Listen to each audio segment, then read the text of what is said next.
My name is Morgan Tony, and today I'm going to be talking about the importance of food in the human body. So whenever most people hear the word food, they may imagine their favorite cravings right now they're feeling. Maybe they want ice cream, hamburgers, french fries, just anything you're thinking of right now. Or some people might vision their favorite fast food places, such as Chick-fil-A, McDonald's, Cane's, Taco Bell, and many of the other hundreds of fast food places we pass by on the side of the road. Since we consume food every single day of our lives, many tend to forget of its importance. Not many think of how food affects our daily lives. Maybe it's through nutritional values, different cultures, boost in our energy levels, or just overall health in general. Food plays a huge role in our everyday lives more than we may notice. So today I'm going to be talking about how food culture is a great example. By definition, food culture is the connection, beliefs, and experiences we have with food and our food system. It incorporates not only cultural heritage and ethnicity, but is not limited to it. We have all had those moments where we smelled or maybe tasted a type of dish that seemed very familiar to us. It may remind us of our childhood, maybe family members' recipes or locations we have once visited. Food connects us with generations and cultures from around the world. There are many different geological regions that prepare their food differently. Maybe they use different spices, they have different techniques they use, certain ingredients, and much more. This is so important because it adds variety in the food that we have today. Like, imagine how boring food would be if we just had the same meal every single day. It was always prepared the same way, tasted exactly the same. That would just get old really fast. So food culture, that just adds variety and passion. For example, I have a great aunt, and she came from the Philippines.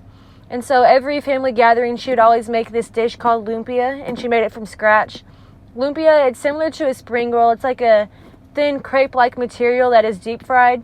And inside of it holds all different types of meats and vegetables. And it's really, really good if you haven't tried it. But this recipe has been passed down from generations before her. And lumpia, it's not just a type of food to her. It holds great meanings and memories that she continues to share with her family. Food plays a big part in social life. There's many people out there that will meet with each other. Maybe it's through festivals, through carnivals, parties, or just simple dinner dates and stuff. So that's another reason why food is so important. It gives us nutritional value that we need for survival. So food is packed with a whole bunch of nutrients. There's energy stored in the body, and it helps with growth. It also affects our daily function and our body systems, such as breathing, digesting, maintaining body temperature, our body's composition, and immune health. There are many factors that make this unique to our body. I'm about to go over some of the things that can help this. So the first is carbohydrates. These are one of the 3 macronutrients in our diets that provide us with energy. Carbs are mostly long-term, fuel source. Some examples of carbs include grains, breads, noodles, dry products such as milk and yogurt. These carbohydrates are broken down in a form of glucose, and it's absorbed through our muscles and our brain. So it pretty much gives us energy for movement, all these different activities people may be involved in, like sports, clubs, all that. Roughly 50 to 60% of our diets should come from carbohydrates. So there's a little bit about carbohydrates. Now we're going to move on to vitamins and minerals. So these main function is to boost your immune system. They're responsible for healing cellular damage, wounds, bones. They are absorbed through the bloodstream. We can adjust these proper vitamins and minerals sometimes in supplements such as pills. I know some people may be iron deficient or vitamin D deficient. There's a whole bunch of things you can be deficient in, and taking supplements can help this, or even just eating a certain type of food. Maybe add more green leafy vegetables, fruits, peppers, potatoes. Add more of those into your diet that can help with anything you're looking for. The last thing I'm going to talk about is proteins. Proteins are large, complex molecules that do most of the work in the cells. They allow proper function, structure, and regulation.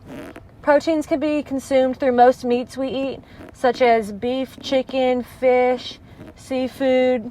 There's a whole bunch of dairy products we can eat to consume this, like eggs, and there's much more. So there are many different factors that affect us and how our body works, and each of our body systems are unique in many different ways.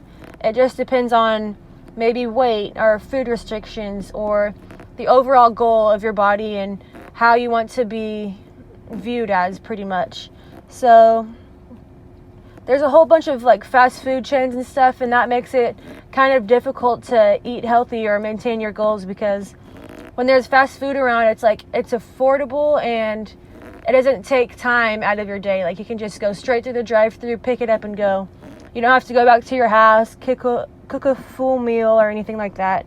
So that's why fast food chains can kind of be a problem in eating healthy in your diets, but there's always a way around that. So one thing you can do to help your diet is, if you do go to fast food places, you can always pick like the healthiest option on the menu, or you can start packing your lunches or like meal prep or anything like that.